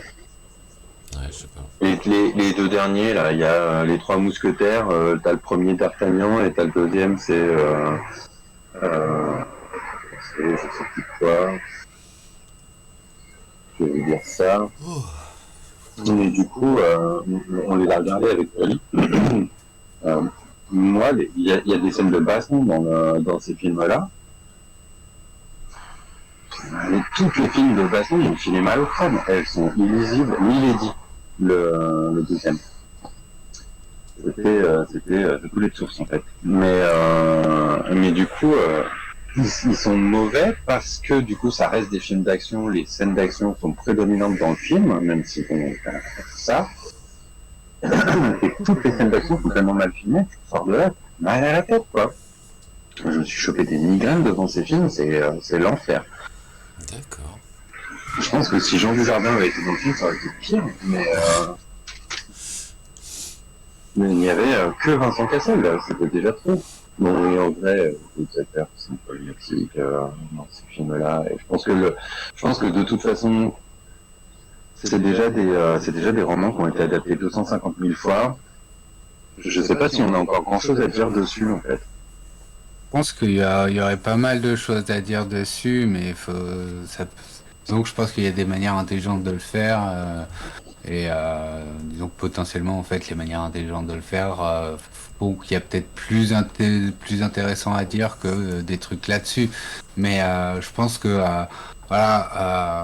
au même titre que le cinéma américain ou britannique va toujours trouver moyen de réactualiser Robin des Bois, on va toujours trouver moyen de réactualiser les Mousquetaires, comme il y aura toujours le cycle arthurien qui sera réactualisé, et ce genre de trucs, quoi. Enfin, tu vois, on n'a pas de grands films ou de grandes séries ou de grandes sagas sur je sais pas, des révolutionnaires, en vrai, l'histoire de France est assez courte. En fait, en même temps, je dis ça, et puis on a eu 250 films sur Les Misérables. On n'a pas des films sur la Commune de Paris. Si, il doit y avoir des trucs, mais ce que je veux dire, en fait, du coup, c'est qu'on n'a pas de trucs mainstream qui viennent prendre une place importante dans l'histoire. On retient essentiellement du coup en fait le mainstream ne produit pas ou peu de contenu de gauche, c'est compliqué à dire ça, enfin c'est compliqué à dire ça comme ça, mais en fait si, de gauche. Parce que je pense que l'argent suivrait pas.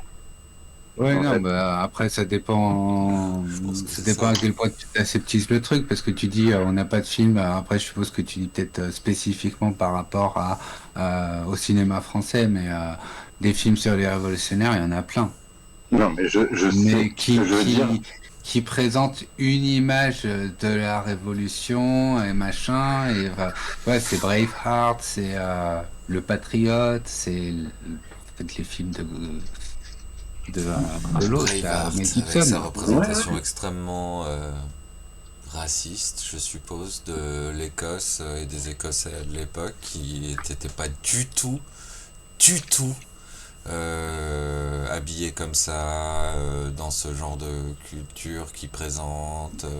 C'était plutôt des... Ça, c'est... Ouais, vas-y.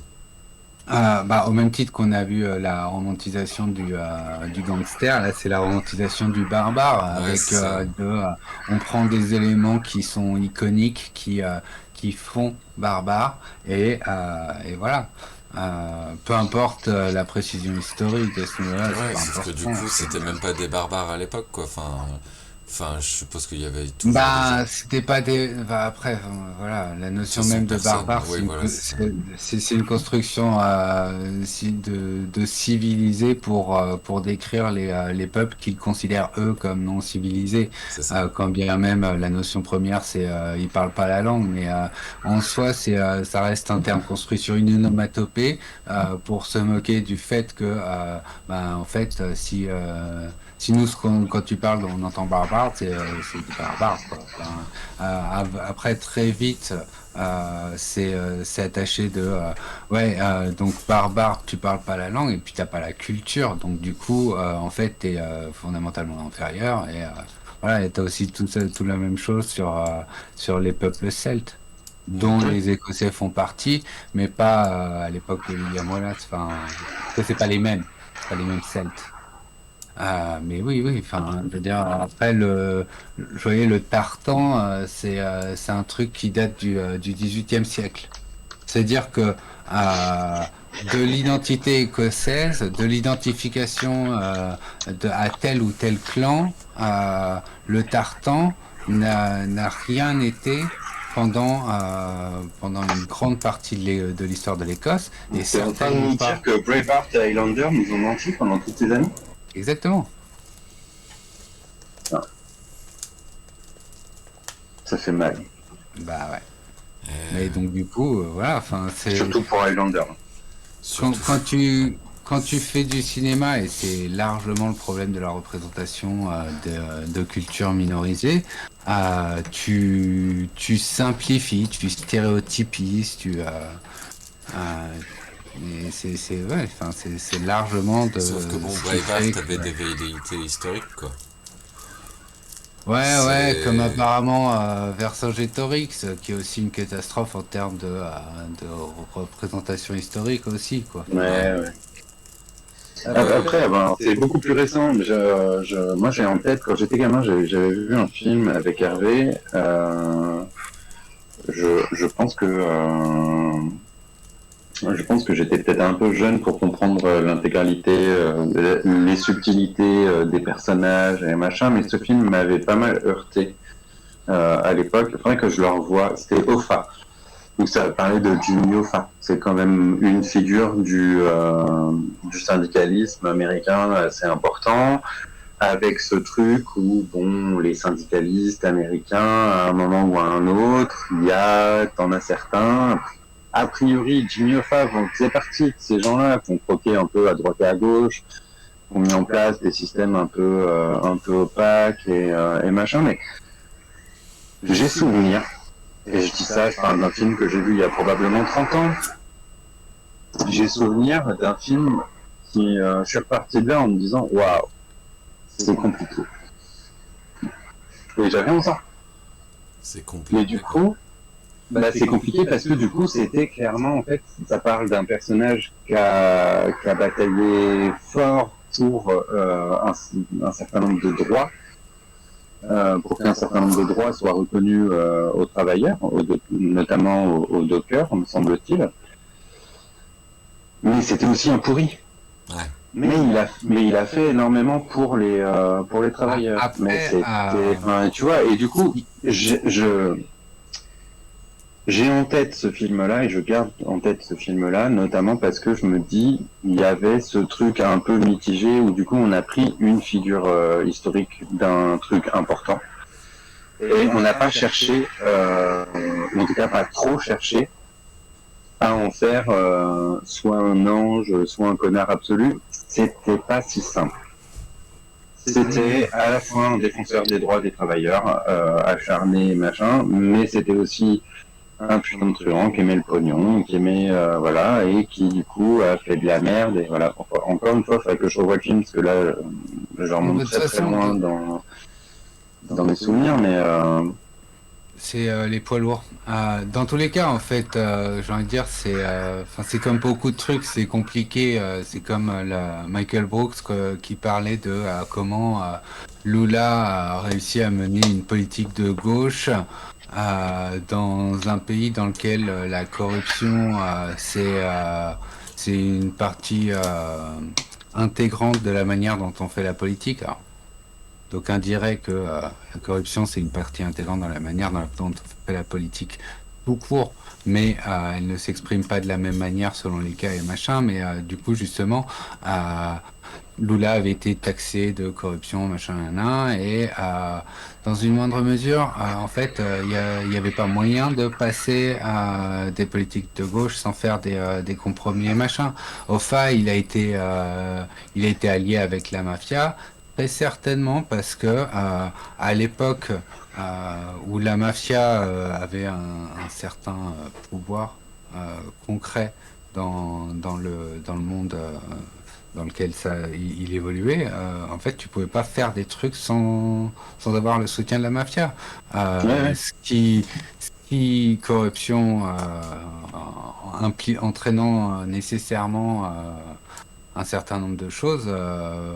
Peut faire que il s'est battu autant pour son intérêt personnel que certaines idées. Et je me rappelle pas exactement là, parce que du coup, il était lié au syndicat des Teamsters. Il me semble que quand on parle de syndicalisme aux États-Unis aujourd'hui, les Teamsters sont pas forcément les mieux placés pour la défense des droits. Tu pourrais confirmer ou infirmer si tu as ça en tête, mais il me semble que c'est pas le syndicat qui est le plus intéressant pour les droits des travailleurs et des travailleuses en ce moment. Je sais pas, j'ai déjà entendu le terme, mais alors, mais là, je suis sur la page Wikipédia. Là, ils vont pas. En fait, je suis sur la page Wikipédia française de l'International Brotherhood of Teamsters. Donc, le syndicat des conducteurs routiers américains, il est affilié à la Fédération internationale des ouvriers du transport et à l'Industrial Global Union. C'est l'un des plus grands syndicats des États-Unis, surtout composé de travailleurs de l'automobile, des transports routiers, de l'industrie laitière et du domaine de l'entreposage. Et après, dans les années 50, Jimmy Hoffa est notoirement allié à la mafia et sera l'une des principales cibles de l'attorney général Robert Kennedy. En 2005, les Teamsters ont annoncé leur boycott de la convention de la Fédération américaine du travail. Ils créent avec de nombreux autres syndicats la nouvelle centrale Change to Win. Au moment de la séparation, ils représentaient un quart des membres de la FL-CIO, donc la Fédération américaine du travail, congrès des organisations industrielles. Et un sixième de son budget, l'International Brotherhood of Teamsters est l'un des plus importants syndicats des États-Unis avec 1,4 million de membres. Du coup, ça en dit pas plus que ça. Moi, j'ai retrouvé une vidéo du Majority Report qui date d'il y a un mois. Le président des Teamsters a parlé à la Convention nationale des Républicains. Donc, je pense que ça le situe. Après, ça situe en partie le syndicat aussi, mais on dirait plus le président. À dire des trucs du genre, nous on est pour. Enfin, à faire un message qui était complètement contradictoire avec la plateforme qu'ont les Républicains actuellement. C'est ça le truc, parce que. Ouais, je sais pas. Il y a des moyens d'aller parler à la convention républicaine qui font que c'est pas si pire que ça, je suppose, mais Mais là, son message était complètement abscon parce qu'il se plaçait dans un lieu dans lequel tout le monde autour de lui était contre ces idées-là. Enfin, tout le monde. Toutes les têtes de parti, ce genre de truc, parce que sinon, il y avait quand même des gens dans la foule pour faire ouais à certaines des choses qu'il disait. Mais c'est pas ce pourquoi les républicains se battent, donc c'est Après, très c'est ça, ironique c'est et tout est dans hypocrite la un peu. nuance du langage parce que il y a un certain nombre de trucs sur les droits des travailleurs qui font vibrer les républicains. Euh, mais donc c'est orienté dans le droit à travailler. Ouais, c'est pour ça que les politiques antisyndicalistes s'appellent droit du travail. Et, du coup, tout est dans cette nuance-là. Enfin, il y a un vrai truc dans la rhétorique conservatrice américaine qui est orienté sur le fait de travailler, le fait de protéger, le fait de travailler et machin. Et le problème, c'est ça, c'est que comme le paradigme est sur le de toute manière, t'as pas le choix. Tu dois travailler. Donc du coup, autant soutenir ceux qui vont t'aider à travailler. Même Ouais. si voilà, c'est pas aussi simple que ça, parce qu'on peut facilement t'aider à travailler, mais pas t'aider à avoir une bonne qualité de vie par l'intermédiaire du travail. Et c'est ce qui fait que voilà, en fait, de toute T'aider à façon, avoir un emploi, ça droite, suffit pas, mais droite on comme t'aide à à gauche, il y travailler, a donc plein tu de peux avoir discours qui 2 emplois, puent. puis 3 emplois. Ouais, voilà, c'est ça. Alors, On va si je comprends tellement bien, t'aider à travailler que tu vas pouvoir avoir du travail. Ouais, si génial. je, Bravo. Plein temps si je libre, comprends mon bien gars. l'histoire des Teamsters, à la fin des années 70, il y a eu la formation de Teamsters for a Democratic Union, qui était vraiment une proposition de gauche, puisque du coup, ils mettaient en avant une gouvernance transparente et démocratique. Mhm. Mais en fait, au final, ils ont fini par se faire baiser la gueule par le reste des Teamsters, qu'on finit par mettre à leur tête. Alors, attends, où est-ce que j'ai vu ça? Le fils de Jimmy Hoffa. D'accord.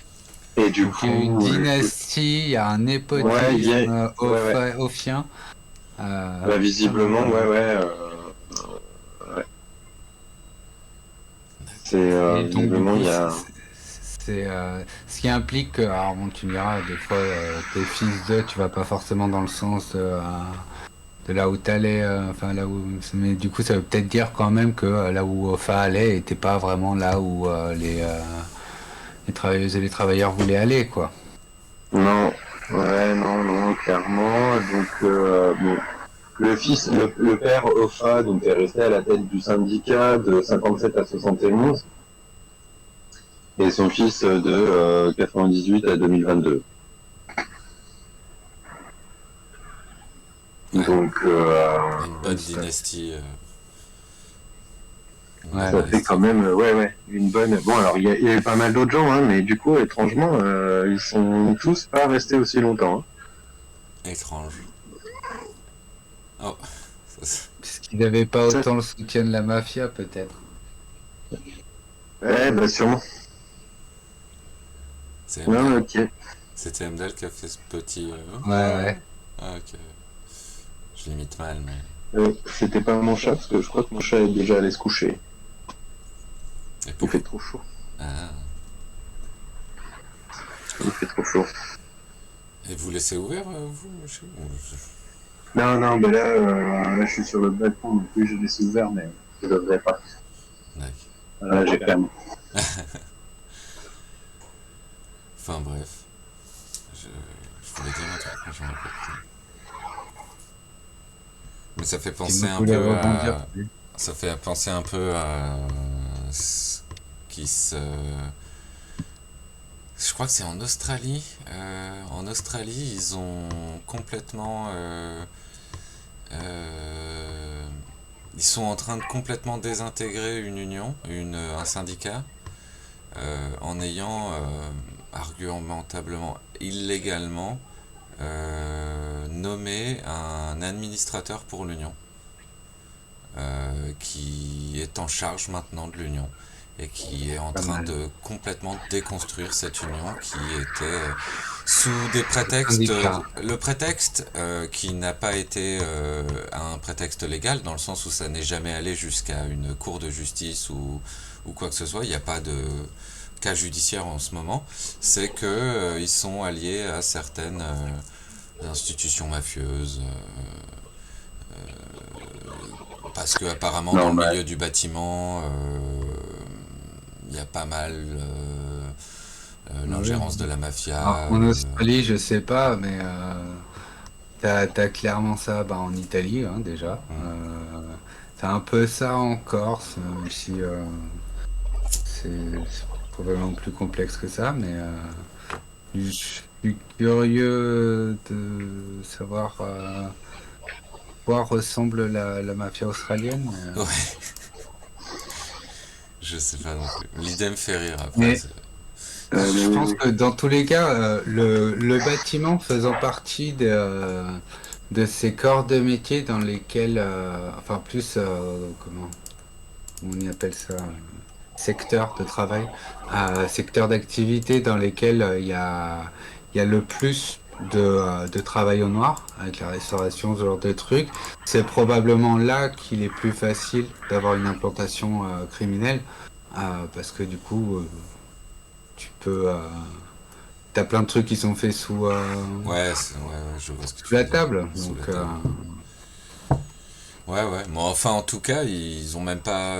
ils ont eu des accusations au travers des médias, mais il n'y a pas de cas judiciaire, il n'y a pas de poursuite judiciaire. Et le gouvernement a réagi en faisant ça. Et apparemment, c'est l'union la plus progressiste... syndicat.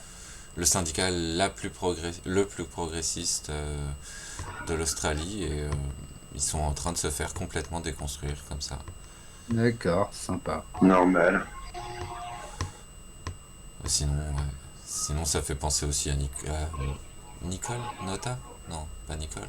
Nicole Nota, ouais. Nicole? Si. Nicole Nota qui est un parfait exemple de comment petit à petit déconstruire un syndicat pour le rendre je suppose influent, mais en même temps complètement inutile et le rendre inoffensif, je pense, c'est surtout ça. Voilà. Après, effectivement, ça va plus ou moins de pair à influent, parce que prêt à faire des compromis et machin. C'est quoi? C'est nul comme genre d'influence, puisque du coup t'es inoffensif, donc tu ne cherches pas à faire de changement, donc tu n'utilises pas l'influence que tu as pour... Enfin, si, ils utilisent l'influence qu'ils ont pour continuer à se battre contre le changement, pour continuer à se battre contre d'autres syndicats qui... Mais ouais, bon, bref. Ouais, après, voilà, t'as une part, c'est clairement qu'est-ce que les gens ont dans la tête, et ça, du coup, tu peux pas savoir. Ouais, je vais m'occuper d'Andal, là, parce que sinon il va être chiant. Continuer.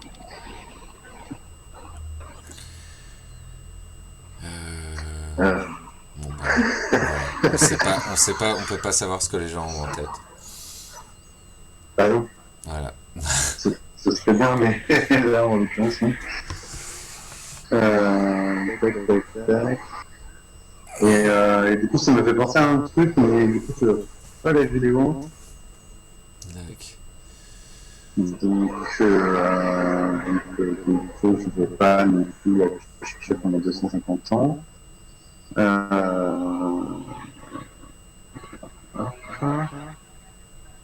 Ouais, c'est vrai qu'il y a plusieurs chaînes YouTube à gauche. Qui s'appellent à gauche? Ouais. Ah ouais. Et qui sont issus de ce truc-là. Et c'est comme, en fait, parce qu'à gauche, tout d'un coup, t'as un petit écho. Est-ce que t'as bougé un truc sans le vouloir? Ou c'est moi? Non. Non, j'ai touché à rien. Attends, là reparle? Voilà, je suis sur le YouTube de la gauche et je regarde. On dirait que t'as plus d'écho, c'est... Ok. Je sais pas. Je sais pas ce qui s'est passé. Je sais pas non plus. Mais du coup, c'est un média québécois aussi, et eux aussi, ils sont très actifs sur ce qui se passe en France. Dac. Et comme Urbania, du coup, dont on a regardé la vidéo tout à l'heure sur Marx. Ah ouais. Du coup, Urbania, média de gauche aussi, et du coup d'origine québécoise, mais qui fait beaucoup de trucs aussi en France. Et je pense que c'est le côté francophone, c'est ça, mais ils ont plein de vidéos qui sont assez cool. Ouais. Et qui sont assez, je trouve, globalement assez pédagogues. Globalement, Ils assez sont quoi? très actifs, pédagogues, Pédagogue, d'accord. dans le ton, tu vois. Après, tac. Alors, voilà. Une vidéo qui s'est lancée pour l'instant. Et ben, je ne retrouve pas cette putain de vidéo que je cherchais. Bonjour, je m'appelle Du coup, Tristan c'est Gabriel. à gauche, médias et extraits. Alors, t'as ça et t'as une autre chaîne à gauche Dac. dont tu peux trouver le lien sur la page YouTube de à gauche médias et extraits. Bonjour, je m'appelle Tristan. Hop, si ça veut bien charger, voilà. Quand t'es dans le à propos de à gauche là, Je vois pas de à t'as propos. tous les liens et ils ont à gauche média Je vois pas de et à à propos. gauche Je vois média. pas de à propos. Tu vois pas. Non. Alors, Il n'y a je pas vois de à pas de à propos. propos. Alors, en fait, si là, mais alors attends, je recharge la page. En gros, tu vois marqué à gauche. Et puis en dessous, t'as le hâte à gauche, machin. Et t'as... je sais présenter Sur la page de l'accueil de à gauche. Ok.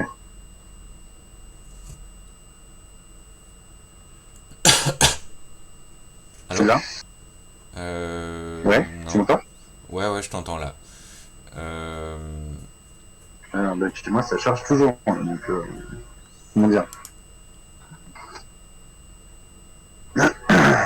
Ah ouais, ça charge une page blanche. On est... T'essayes de la charger sur le Watch Together là? Non, mais je peux. Mais même si en vrai, ça sert pas à grand chose. Quand t'es sur la page de à gauche, c'est un... J'ai la page qui se recharge sans arrêt, je vais péter un câble. Va faire, oui, si ta charge page, tu peux pas copier le lien. Ah, je peux vous montrer la page blanche si vous voulez, mais c'est mieux. Ah, si, encore que si ça charge, tu peux faire un copier-coller du lien. Ah, ils ont beaucoup parlé de la Palestine dans la chaîne à Et du gauche. coup, Ils ont 112 vidéos dessus. ah oui, ça m'étonne pas. Donc, quand t'es sur la page de à gauche, On te voit plus dans... On voit plus ta caméra. Je pense que c'est Sako qui... C'est Taco, ouais, ça doit être ça, ouais. vous m'entendez au moins? On t'entend. Ouais. Et ta caméra vient de revenir. Ok. Bah ouais, je pense que là, j'ai effectivement... Bah ouais, je suis à... Eh, Là, par exemple, tu viens de dire quelque chose. Mais on t'entendait plus. Ouais.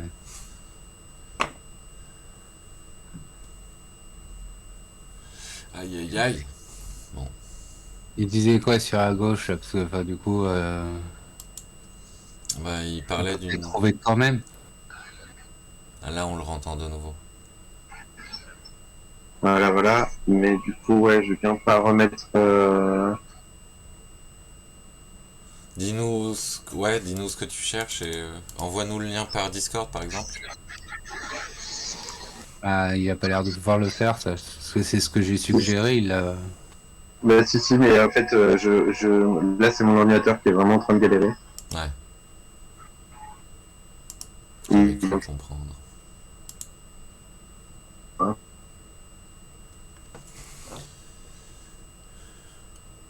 là là. Oui, son ordi galère vraiment.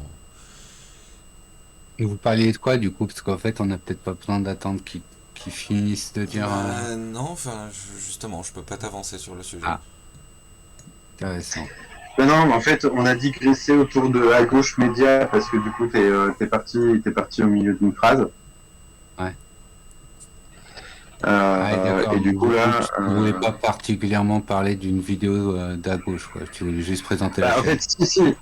À la base, je cherchais une vidéo de à gauche et en fait, je ne la trouve pas et je suis allé voir sur l'autre page à gauche et je la vois pas non plus. Du coup, je me demandais si c'est bien à gauche.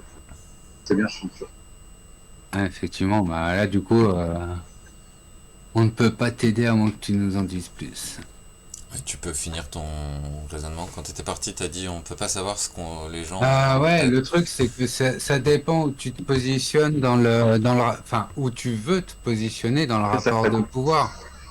Un syndicat techniquement est un contre-pouvoir, sauf que à partir du moment où tu t'associes avec le pouvoir, que tu es dans la compromission, la négociation, enfin dans le compromis, la négociation, c'est une position compromettante, mais l'essence de la politique, avant même de parler de corruption, en fait, c'est la capacité des humains, et on voit ça chez certains animaux non humains aussi, c'est la capacité de se coaliser, c'est la capacité de former des groupes pour agir ensemble.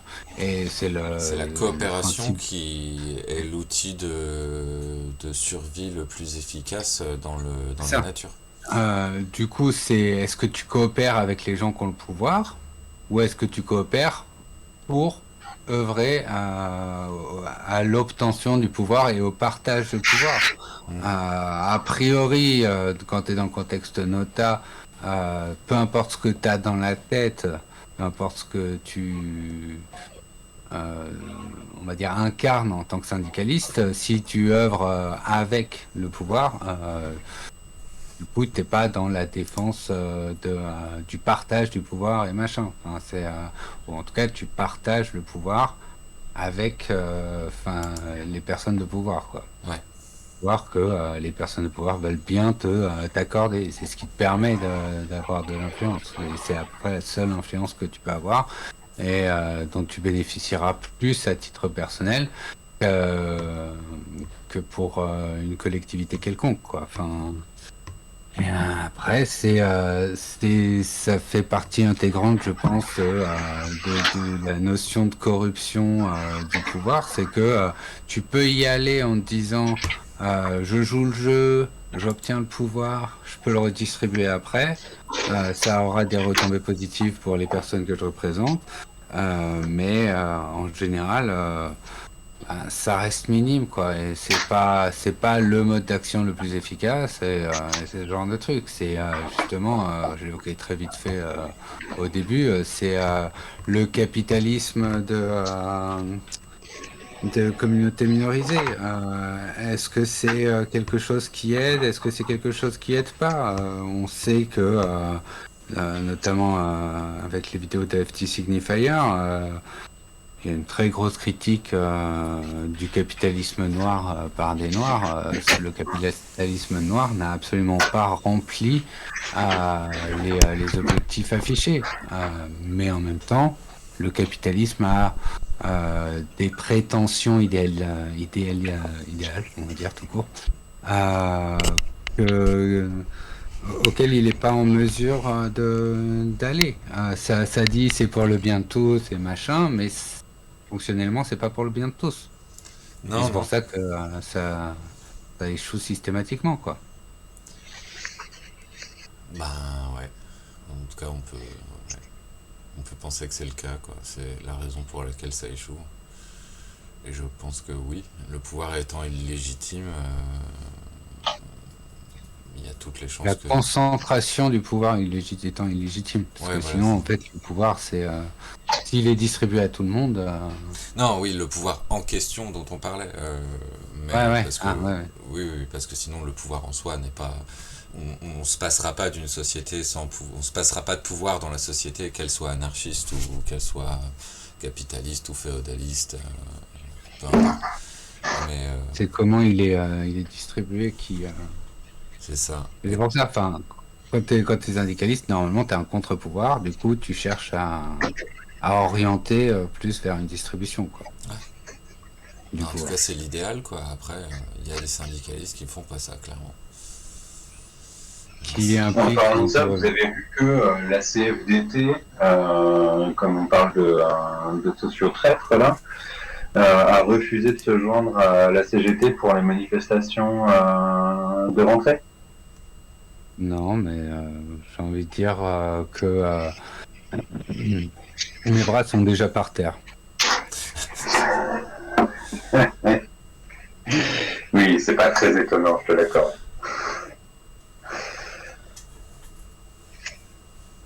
Mais du coup, je trouve ça intéressant de rappeler qu'effectivement, normalement, en tant que syndicaliste, tu représentes un contre-pouvoir. Ouais, justement, je pense que en fait, avoir envie de l'utiliser ce contre-pouvoir, parce que du coup, quand tu t'en sers juste pour rien faire comme ça. Je pense que justement dans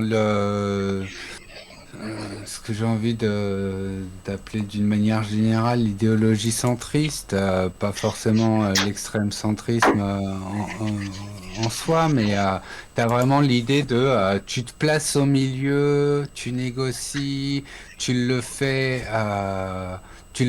pour le bien du plus grand nombre, et c'est genre. Et c'est probablement là en fait qu'il y a un lien avec l'extrême centrisme. C'est la position la plus intelligente. C'est la position rationnelle à adopter. Tu négocies en jouant sur le terrain de ceux que tu veux opposer. En ne t'opposant pas à eux, en étant beaucoup plus consensuel, tu peux dans l'idée, même si en fait du coup ça a tellement de présupposés que ça demande à être justifié pour que ça fasse sens. Tu peux dans l'idée obtenir ce que tu veux parce que tu joues le jeu, quoi. Du coup c'est pour ça que la CFDT échoue. Je pense que c'est pour ça que les gens de droite à gauche échouent aussi. Voilà, enfin, c'est pour ça que en fait typiquement le pouvoir est concentré à droite. Ouais. T'aurais pas désactivé ta vidéo sur VDO Ninja, Pierre? Si. Pourquoi? Ah non, c'est pour savoir pourquoi on voyait plus ta vidéo. Ah, mais parce que du coup, je suis toujours à 0,04 mégabits seconde. Du coup, je pense qu'il faut que je fasse un choix là, parce que visiblement mon débit ne remonte pas. Donc tout à l'heure, il y avait la vidéo et mon son buguait, et je pense que si vous pouvez m'entendre ou me voir là, en ce moment-là, maintenant tout de suite, mais pas les deux. Ok. Non, bah Du coup, j'ai préféré garder le son. Je comprends.